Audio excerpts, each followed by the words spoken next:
I see so many people saying like, yeah, like oh, I'm 30. Is it too late to go back to school? Oh, I'm 40. Is it too late? I'm like, are you breathing?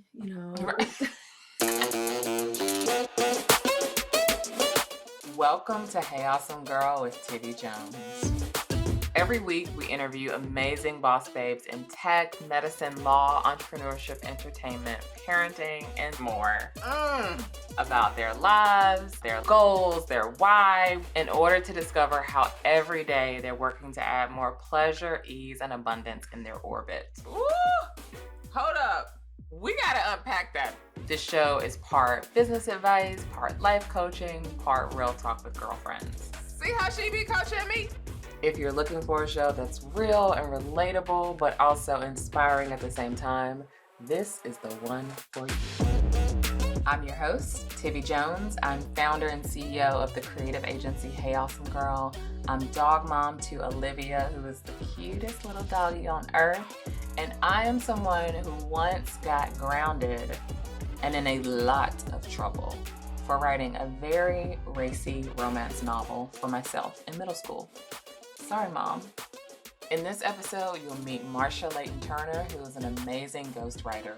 We're digging into advocating for yourself, undercharging, and we'll discover what it really means to go premium.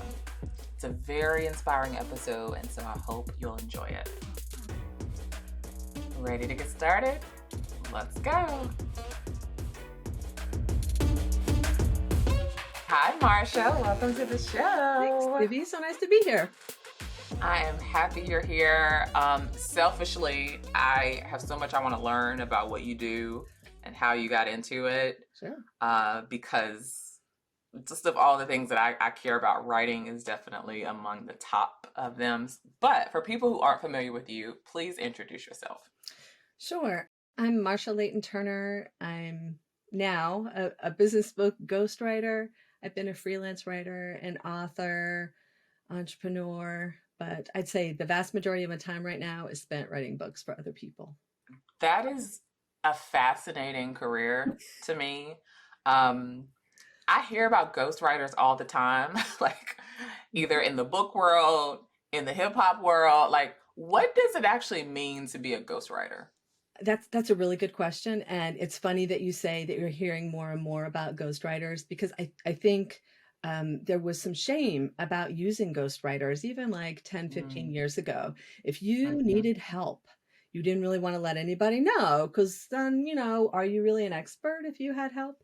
But I think now we're hearing more. People are becoming more comfortable saying, yeah, I had help. Like, it's less stigmatized. So there are more conversations and more articles. I think there was one last week listing like all the celebs who'd had ghostwriters, which I thought was fascinating. Anyway, that's really long preamble here. But a ghostwriter is someone who helps an author or a singer communicate their message. So I write books. That's all I do. Business books specifically. So I work with CEOs, entrepreneurs, and business owners who know that they have a message they want to share, maybe a methodology or a success story, and they just don't, and most of them just don't have the time. It's not that they can't do it. Some of them don't like to write, or it just takes forever. So they hire a ghostwriter to work with them to sort of draw that story out. What is it that you want to say, and why do you want to say that, and who's it going to help? So that's it's sort of a facilitator. Okay. How did you get into ghostwriting? Well, I wrote a book, too long ago, for my dad, who was an artist. And it was to help him learn about marketing, because he was of the belief that, if you paint it, they will buy. And that's not really how that works. So I'd written a book. No, let me tell you. And so I sort of had established myself as able to write a book length work, which was really important. That's what publishers want to see. And my agent at the time had been working, going in meetings in New York City, and I met with an editor who said, man, we have this sort of problem project. It's an author who's under contract we have so many pre-orders for the book that we know it's going to be a blockbuster. And yet he's 7 months behind, hasn't written a word. Ooh. And so the editor asked my agent, do you know anybody who can like whip this out, work with him? And she said, yeah, let's talk to Marcia. And so I had never done this. So I said, okay, well, tell me how this would work. Kind of like you were asking me, like, how are we Yeah. going to work together? Where am I going to get all this information? You want how many Uh-huh. words? By when? But he put together, he had a banker's box of notes and articles and just background material organized by chapter because he'd had the outline Okay. already approved by the publisher. So he Mm-hmm. shipped me this banker's box of all the notes, and we used that. We had meetings, I want to say like 2 or 3 times a week, where I would interview him and figure out what was it you wanted to say and where's that material, and put it together and got it done, and it did really well. And I thought, boy, that was fun. I got to learn all about this topic and I got paid for it. And so I was hooked. Huh. Wow. So many things are swirling through my head. Like I know people are like, wait, what did she do? It's because I'm trying to think, y'all. Like she just said a lot of stuff. Yeah, yeah. So my first thought is that sounds like a lot of fun. Sounds like something I would love to do. I think I'm a decent writer, but I also don't think I'm good enough of a writer to be a ghostwriter for other people. So how good do you need to be? How did you get to the point where you could be a ghostwriter? Well, and that is an excellent question because there's a difference between being an author and being a ghostwriter. So Mm, you could be really good at writing your own book or your own mm, articles and blog posts, but when you then have to turn around and interview someone else and sort of think the way they think and write the way they write, mm, it's a totally different skill and it can totally right. be learned, but it is different. Just because you're a really good Hmm. writer of your stuff doesn't Right. necessarily mean today you could be a ghostwriter. After practice, absolutely. Yeah.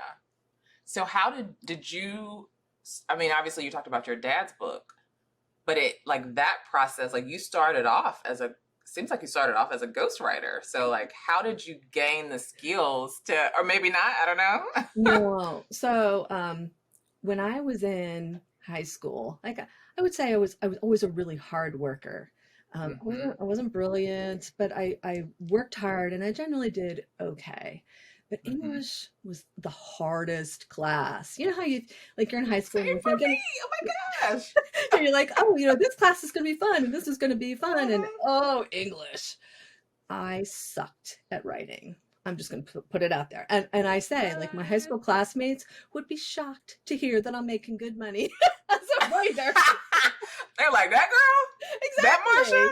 You mean Marcia. You don't mean Marcia. Exactly. Right. Who's Marsha? What? Oh, the one who's always asking for help? Yeah. So, so it was really hard, but I went to college, to Wellesley College, and they have an interesting approach to finals.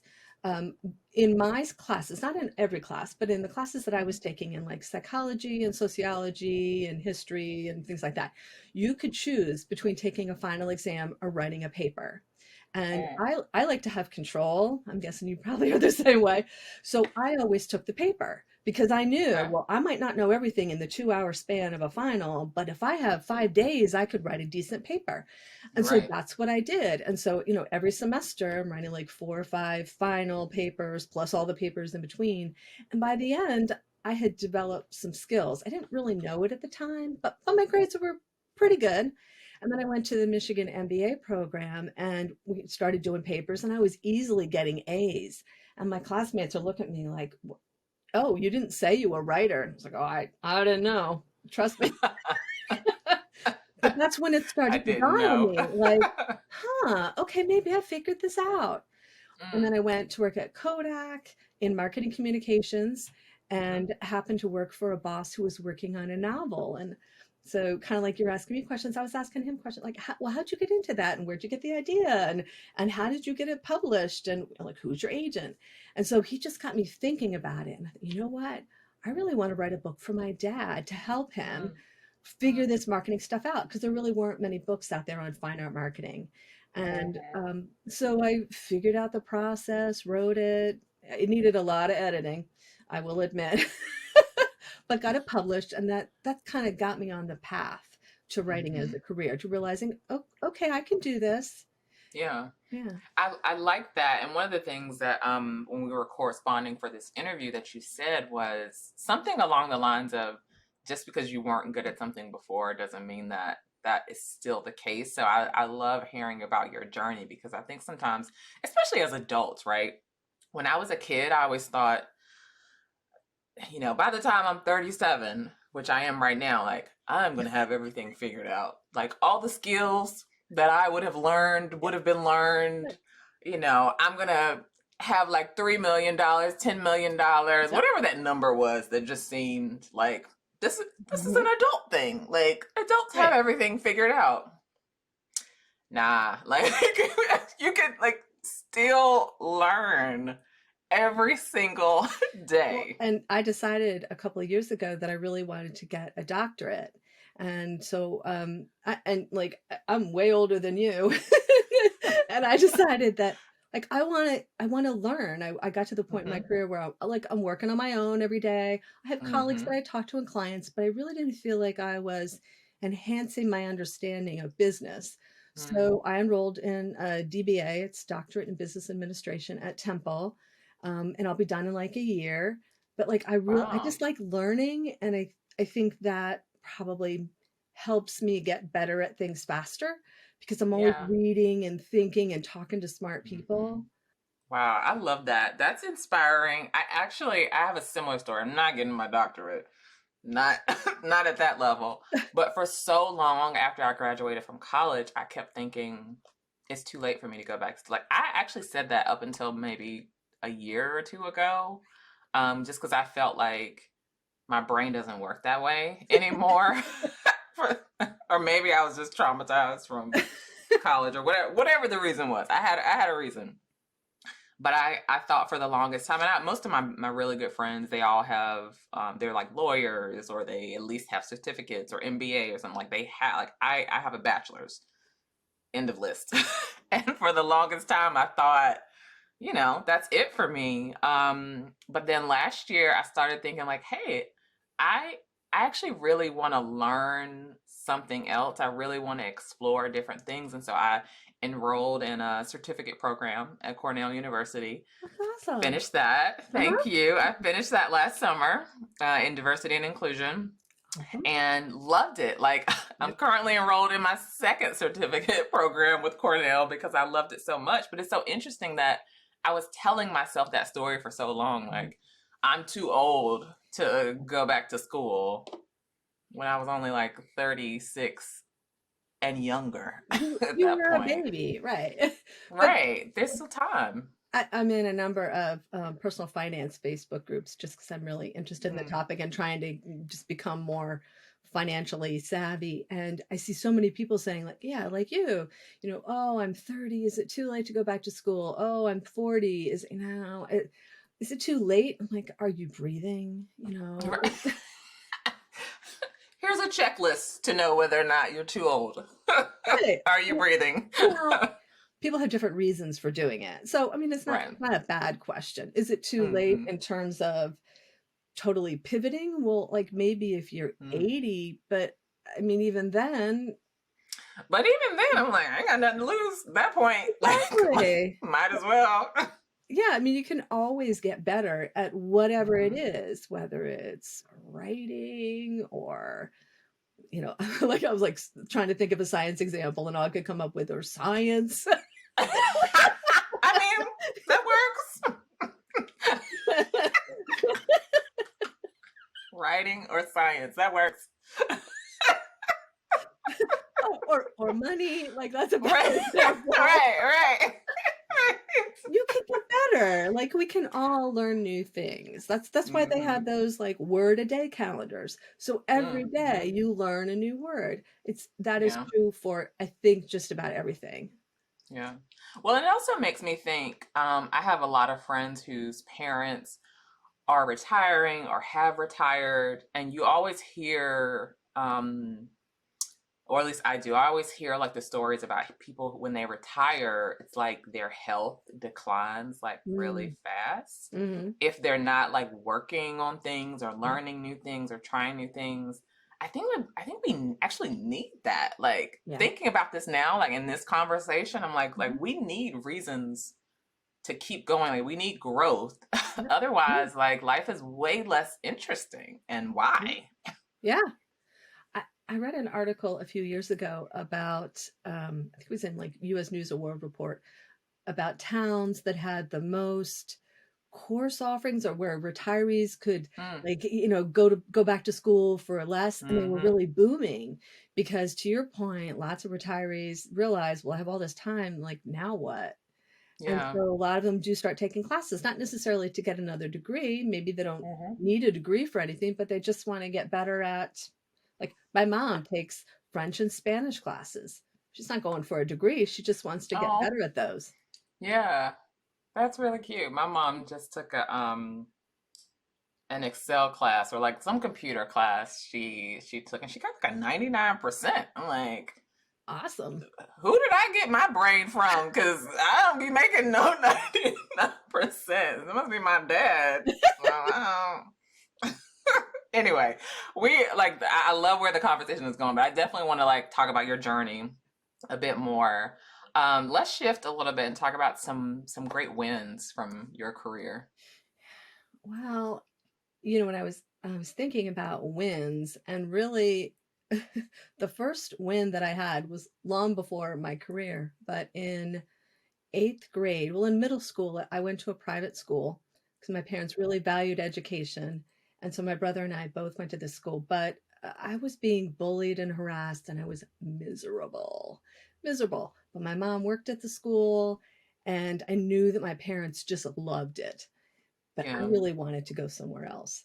And so Mm, I remember being at dinner and having the conversation with my parents and saying, "Look, I really want to switch schools to this other school." And they were mhm. shocked. And the first reaction, as I expected, was, "Psst, no. Like, Right. you're at the best school ever. How could you ever Mhm. want to leave?" And I just started explaining, kind of laying out, well, here are all the reasons why, and here's the benefit. And like a couple days later, they said, okay, like if you get in, you can go. And so that for me was really important because it showed that and it turned out to be a great experience. So like I wasn't Mhm. wrong. So for Right. me, okay, I know myself. I know what I need. Mhm. I know what I can do. And as long as I Mm, advocate for myself, I'm going to get really good results. So that from 8th mm. grade, that really helped. I did that again in college. I my first semester, I stupidly scheduled a 7:30 a.m. computer class. I Rookie. am not a morning Right. person. So I did not get credit for that class. There were some other issues. And but I realized, if so then the next semester I had to take more classes. Most people were taking four. I Mm, had to take 5 classes. mhm. And I did well. I needed that extra pressure. So I went to the dean and said, you know what? I want to get permission to accelerate so I can graduate early. And I Mm. remember her looking at me going, what? Like you barely got credit, last semester. You want to accelerate? And I said, Uh-huh. yeah, but like, look at this semester. I've done really well. And she's like, okay, we'll give it a shot, but you got to maintain a good grade point average, or we're not going to let you continue to take extra. And I did. I graduated with honors in 3.5 years. So again, like I knew myself, I knew what I needed. I Yeah. needed that extra pressure to be able Mhm. to focus. So that was another win. I think career wise, a big win was I was at Kodak. I was one of the few people in my department of marketing communications that had an MBA, and my Mhm. boss left. He was the director of communications, and he wanted me to become the new director of communications for our division. Mhm. And so I started pushing for it, pushing for it, pushing for it. And people are thinking, well, there's so many other people who've been here longer, Marcia. Like, why do you think you should be director? And again, I had to make a case. Well, Mhm. I've been in this role. I've essentially been Yep. doing this job. Mhm. And so they gave it to me with an acting. So it was acting director. Mhm. Oh, Um, yeah. But that was really important because I understood that that was going to position me for other opportunities, to be able to say I operated at a director Absolutely. level. They could never take Mm-hmm. it away. Right. And so I sort of took that into writing then. Once I started writing, I broke into some major national magazines. And even if the experience was like good or bad, I knew I just needed once. I just needed Mm-hmm. one Mm-hmm. piece in, I haven't And broken keep into the New going. York Times, but like once you're there, you're a New York Mm-hmm. Times level author. Um, Right. yeah. So Wow. those are some of the big ones, I would say. So, first of all, I just want to say,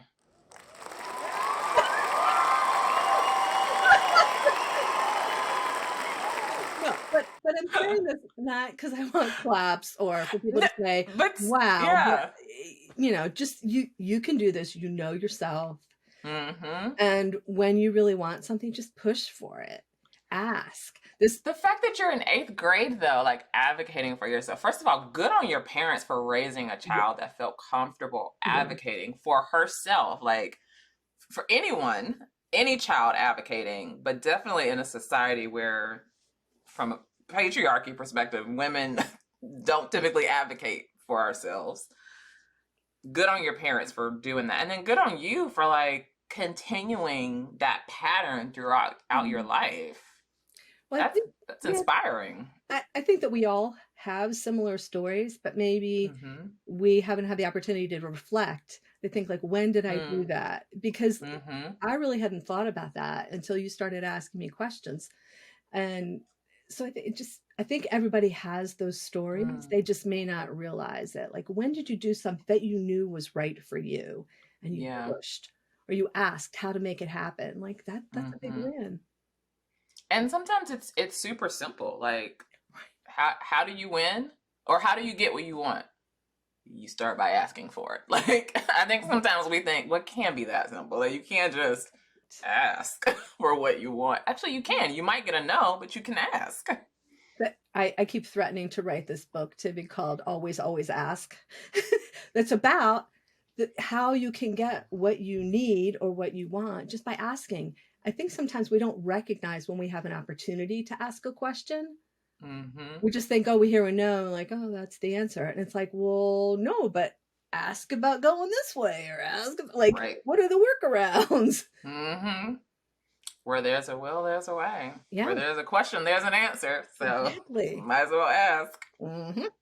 Let's talk about growth opportunities. And I like to phrase it that way, but we mean like challenges. But sometimes challenges are opportunities for growth. What were some of the big ones in your life?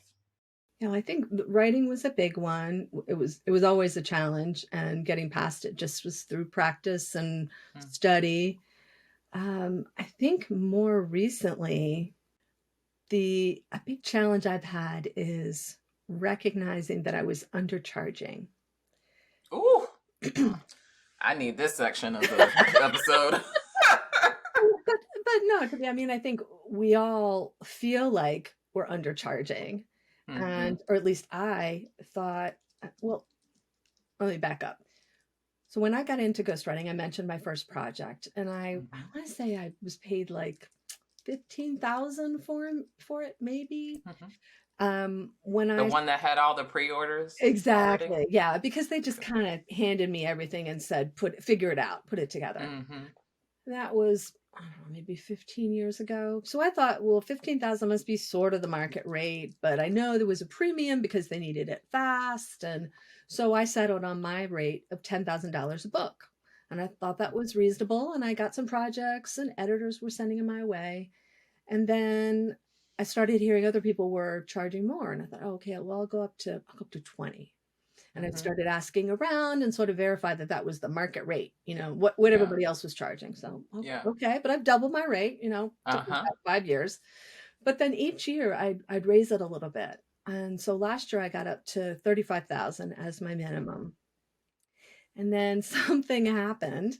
There was a referral source, a gentleman who wanted to send me some projects, and he contacted me and said, "Marcia, I hope this is okay, but I quoted a rate to somebody for you of 65,000. Like, am I in the ballpark?"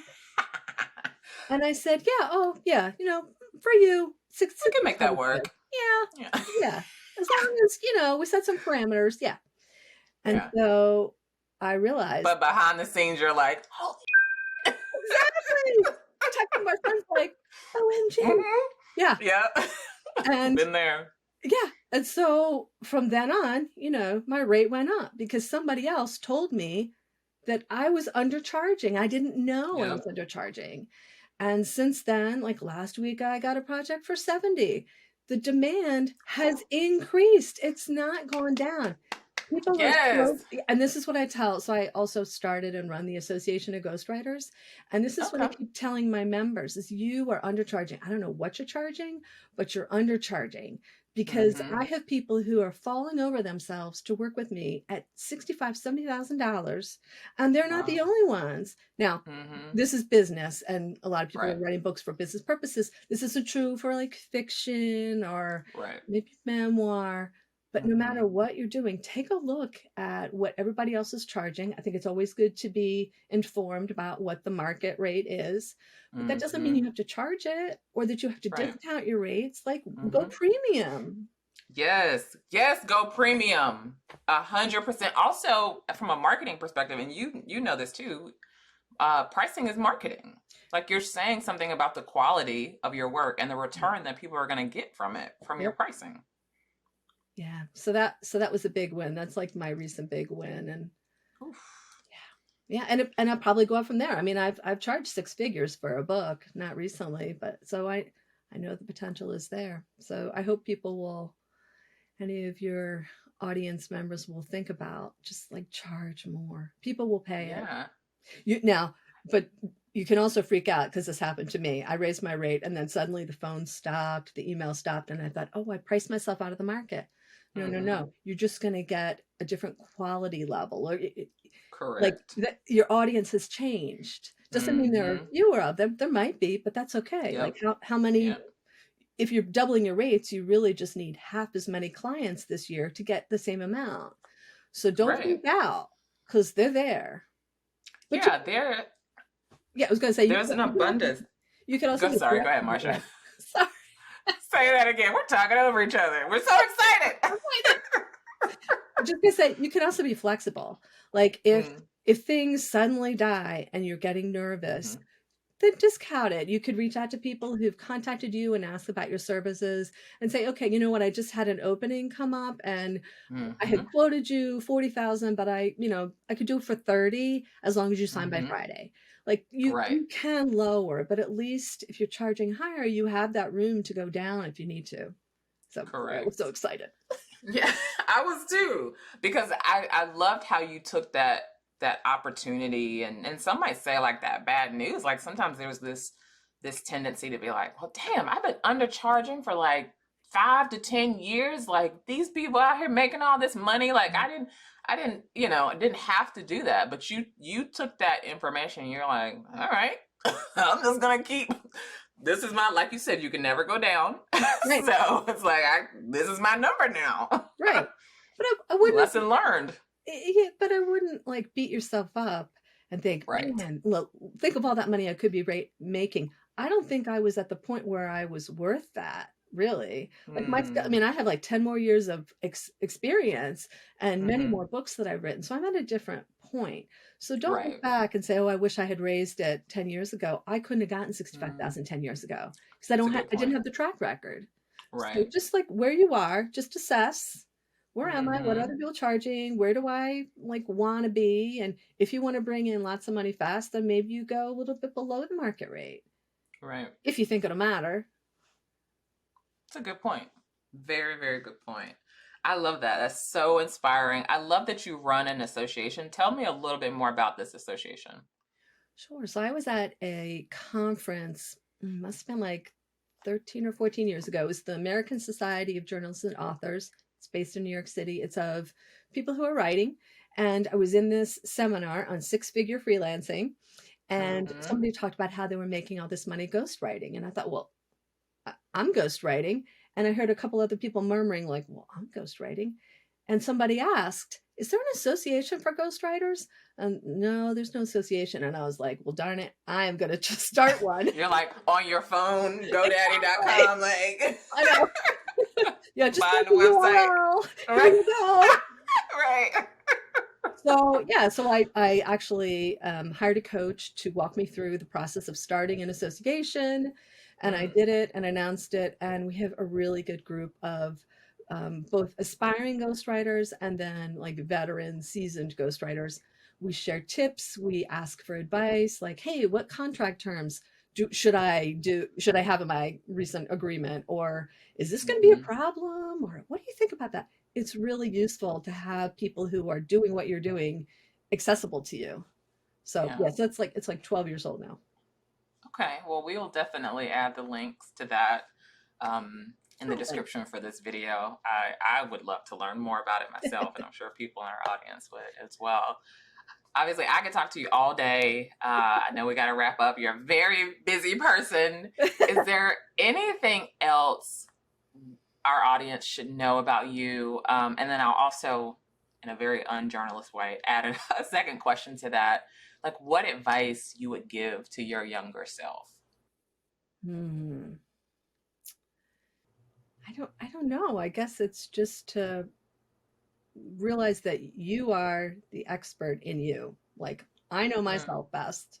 And I think that's sort of our gut, like trust your gut. mm, yeah. It will not lead you astray. If I had listened to it more, I would have avoided some other situations that Ooh, would have been nice to avoid. Yeah, so trust your gut. You know more than you think you do. I mean, I think we sort of touched on imposter syndrome and thinking like, mhm. who am I to write a book, or do I really know enough? Yes, you do. You know enough. I love that. Thank you so much for joining me today, Marcia. Can you share your website address for folks to know Sure. where to find you? Yeah, so my website address is it's Marcia Layton Turner, MarciaLaytonTurner. And if you want to go check out the Association of Ghostwriters, we have a tab for Find a Ghostwriter if you're looking for one. And that URL is associationofghostwriters.org. Perfect. And we'll also include those in the description. Thank you so much for joining me today. This was such a great conversation. I hope that it is the first of many. I feel like you're just a wealth of information and inspiration. So Thank you. thank you so much for being here. It was so fun, Tivi. Thank you for having me. Thank you so much for watching this episode. I hope you found some nuggets of wisdom from Marcia or myself. I know I did. Marcia was such a joy to interview. She really gave me some good notes that I was trying to type behind the scenes. Just in case you missed certain things, I do want to highlight a couple of really great points that Marcia made. One, around advocating for yourself. No matter how old you are, no matter what point you are in your life, like advocating for yourself is super duper important.